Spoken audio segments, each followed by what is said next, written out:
especially as Christians, especially as followers of Christ. Third point, medyo. At the foot of the cross, there is you and me. Wala kong kwarto, pastor. At the foot of the cross, there is you and me.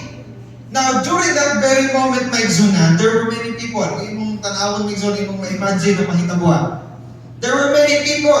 There was a grieving mother. No, there were the faithful disciples.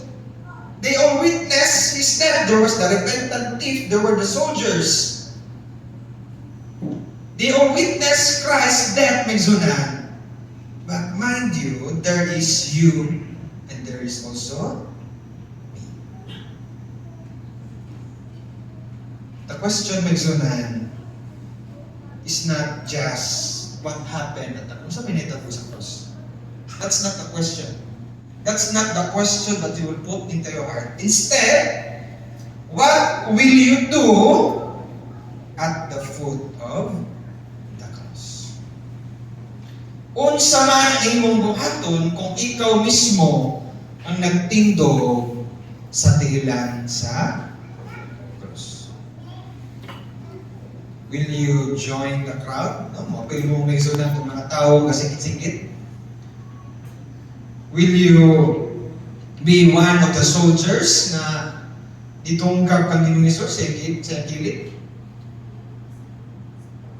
What will you do?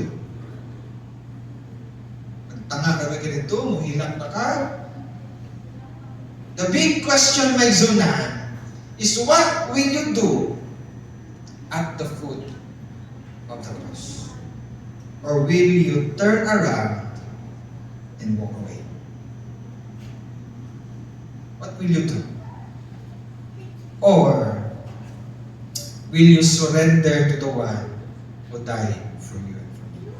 Amen.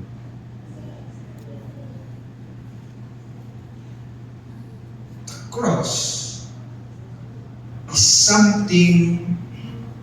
It's the one that symbolizes our faith. Kung ginamigsunan, maingon mo nga, wala man tayo cross sa SDA. Tunda ko nga ito sa likod minsan, may cross. Cross is what symbolizes our faith in Christ. Because diyan ang ginatawag mo, we look up to the cross. Kung asa namatayan ang Ginoon. The reason why we are saved, because of the person hanging on the cross. So will you surrender? Will you walk away? No? Talikod na ba kami saan? Mulakaw na ba ka? Or will you surrender to the one who died for you and for me? That's the question that I will bring you this very morning.